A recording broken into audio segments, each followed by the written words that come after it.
Hey guys, welcome back to my YouTube channel. So guys, जैसे कि हर एक नई वीडियो में कुछ नया सीखते हैं, तो गाइस उस तरीके के साथ फिर से हम कुछ नया कुछ इंटरेस्टिंग सीखने वाले हैं। तो जल्दी से वीडियो स्टार्ट करते हैं। सो गाइस, जैसे कि आपने मेरी पुरानी वीडियोस देखी होंगी, मेरी मोस्टली वीडियोस जो हमारे घर में पड़े हुए कपड़े होते हैं या साड़ियाँ होती हैं उन्हीं पर बेस्ड होती है, उनका हम यूटिलाइज़ कैसे करें। तो गाइस आज की वीडियो मेरी उसी पर आधारित है।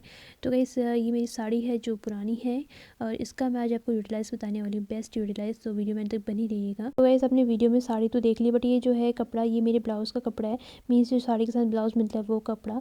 तो गाइस उस ब्लाउज़ के कपड़े का भी मैं यूटिलाइज़ करूँगी। तो गाइस मैंने इस तरीके से एक अस्तर ले लिया है चोली पार्ट के लिए। तो जल्दी से इसको हम 4 फुट में रख लेते हैं और अपना मेजरमेंट स्टार्ट करते हैं। तो गाइस इस तरीके से 4 फुट में रखने के बाद हमें इसकी टोटल लेंथ और वेड्थ चेक कर लेनी है, और अगर ठीक है तो हमें अपना मेजरमेंट करना स्टार्ट करना है। तो उसके बाद गाइस हम अपना शोल्डर रखेंगे। तो शोल्डर यहाँ पे मैं 6.5 इंच मतलब 6.5 इंच ले रही हूँ। और उसके बाद हम अपने आर्मोल का मेजरमेंट करेंगे। तो आर्मोल हम 6 पे लेते हैं। तो 6 पे मेजरमेंट करने के बाद हम अपना दूसरा मेजरमेंट वेस्ट पे करते हैं। सो गाइस यहाँ पे वेस्ट मतलब हमने कमर की जो मेजरमेंट होती है हमारी 14 या 13 पे होती है, बट मैं यहाँ पे 15 पे ले रही हूँ बिकॉज हमारा जो स्टिचिंग वाला पार्ट है वो सभी इसी में कवर हो जाएगा। तो गाइस उसके बाद हम अपना आर्मोल का मेजरमेंट करेंगे। तो जैसे आपको पता है कि शोल्डर हमने 6.5 लिया है, तो हम जो आर्मोल लेंगे उसको आधा इंच कम करते हैं, मीन्स 6 लेंगे। और उसके बाद हमें उसको इस तरीके से मिला लेना है। देन हमारा जो आर्मोल का मेजरमेंट है वो हो चुका है। और उसके बाद हम अपनी चेस्ट का मेजरमेंट करेंगे। तो गाइस चेस्ट का मेजरमेंट आपको मैंने हमेशा बताया है, जो भी आपका मेजरमेंट है उसका हम 4th पार्ट लेते हैं। जैसे आपका मेजरमेंट 40 है तो आप उसको 4 पार्ट करेंगे तो 10 आएगा, तो आप 10 पे मेजरमेंट करेंगे। तो इस तरीके से हमने अपने चेस्ट का मेजरमेंट कर लिया है। तो वेस्ट का भी हम कर लेते हैं, मीन्स कमर का मेजरमेंट भी हम कर लेते हैं।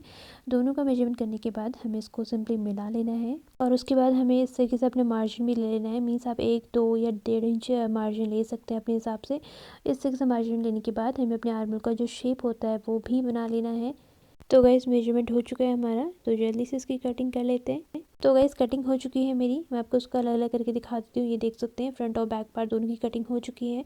तो अब हम अपने मेन फैब्रिक में भी कटिंग कर लेते हैं। तो गाइस हम अपना जो मेन फैब्रिक है उसको अच्छे से बिछा लेते हैं। देन इसमें हम कोई मेजरमेंट नहीं करने वाले हैं बिकॉज हमने मेजरमेंट कर लिया है। तो जस्ट हम अपना जो अस्तर वाला पार्ट है उसको उसके ऊपर रखेंगे, देन इसकी जल्दी से कटिंग कर लेंगे। तो गाइस कटिंग कर ली है हमने, आप देख सकते हैं हमारा मेन फैब्रिक है और हमारा अस्तर वाला पार्ट है। तो गाइस अब देख सकते हैं इस तरीके से हमारा चोली पार्ट बिल्कुल रेडी है, फ्रंट और बैक पार्ट। तो चलिए गाइस अब हम अपना बॉटम पार्ट रेडी करेंगे।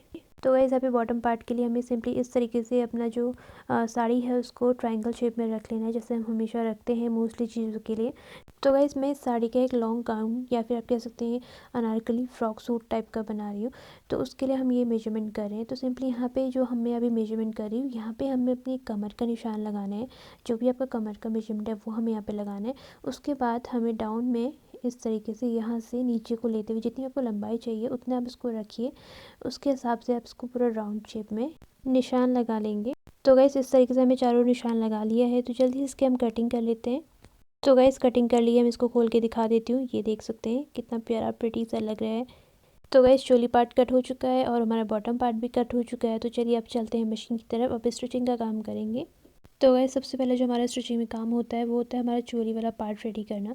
तो गाइस हमारा फ्रंट पार्ट है, तो फ्रंट पार्ट पे सबसे पहला काम हमारा होगा नेक डिज़ाइन का। तो चलिए गाइस फ्रंट पार्ट का जो नेक डिज़ाइन है वो हम बनाना स्टार्ट करते हैं। तो सबसे पहले इसको हम 2 फोल्ड में रखेंगे, देन अपना मेजरमेंट स्टार्ट करेंगे। तो गाइस यहाँ पे हम अपनी गले की जो चौड़ाई है वो रखने वाले हैं 3 इंच, और गले की जो लंबाई है वो रखने वाले हैं हम 6 इंच। तो गाइस मैंने अपने गले की लंबाई और चौड़ाई दोनों रख ली है। तो उसके बाद सिंपली हमें अपना गला बनाना है। तो आज हम बनाने वाले हैं पान गला। तो आप देख सकते हैं 6 मैंने बना दिया है, और उसके बाद हमें सिंपली इसकी कटिंग कर लेनी है। तो गैस हमने अपने पान गले की कटिंग कर ली है। तो मैं आपको खोल के दिखा देती हूँ, कुछ इस तरीके से हमारा गला बन के आया हुआ है। तो जल्दी से इसमें हम स्टिचिंग का काम स्टार्ट करते हैं। तो गैस देखिए जो अस्तर वाले गले होते हैं ना, इनको बनाने का जो तरीका होता है बहुत सिंपल होता है, इसमें कोई बुकरम की ज़रूरत नहीं होती है। डायरेक्ट आप इसको स्ट्रेच करिए और देखिए काफ़ी अच्छी फिनिशिंग आएगी। तो जैसे जैसे हमने इसको कट किया है वैसे वैसे इसमें स्टिचिंग करना स्टार्ट करते हैं। सो गैस हमने अपने गले में स्टिचिंग कर लिया है। उसके बाद हमें सिंपली इसमें छोटे छोटे कट लगाने हैं। तो गैस इस तरीके से कट लगाने के बाद हमें इसको टर्न करना है।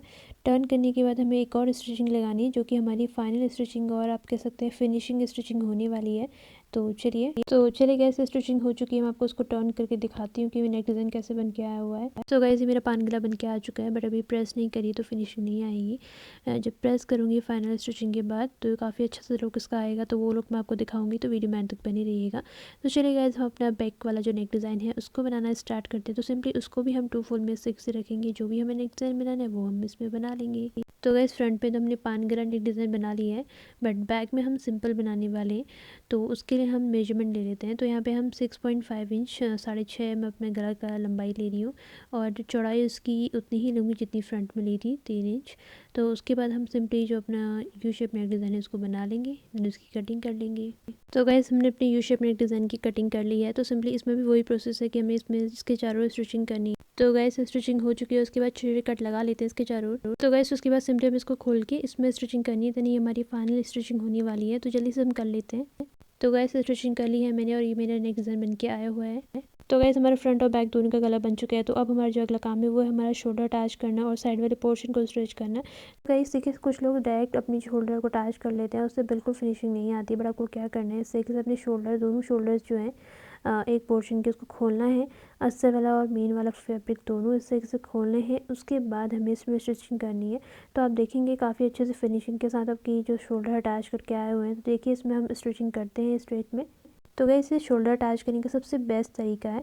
अगर आपको पसंद आए तो आप भी ज़रूर ट्राई करें। देखिए स्टिचिंग कर ली है मैंने, उसके बाद हमें इसको टर्न करना है। तो आप देखेंगे देखिए कितना फिनिशिंग के साथ हमारा जो शोल्डर है अटैच करके आया हुआ है। तो गाइस ये सबसे बेस्ट तरीका है। अगर आपको भी पसंद आए तो आप भी ज़रूर ट्राई करें। आप देख सकते हैं हमारे शोल्डर अटैच हो चुके हैं। उसके बाद जो हमारा अगला काम है वो है हमारे साइड वाले पोर्शन को स्ट्रेच करना। तो जल्दी जल्दी से करते हैं। तो देख सकते हैं गाइस इस तरीके से हमने अपने शोल्डर अटैच कर लिए हैं। देखिए कितनी फिनिशिंग के साथ तैयार होकर आए हुए हैं।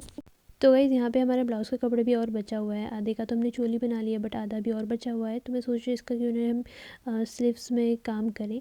तो अभी हमारे स्लीव्स नहीं बने हैं, मीन्स हमारा चोली पार्ट तो पूरा रेडी हो गया, बट अभी स्लीव्स नहीं बने। तो हम स्लीव्स के मोरी में ही इसको लगाएंगे। तो जल्दी से हम कटिंग कर लेते हैं। तो गाइस अब हमारा जो मेजरमेंट है वो हमारे स्लीव्स के लिए। तो गाइस सिंपली हमें इसकी लंबाई चौड़ाई मेजर कर लेनी है।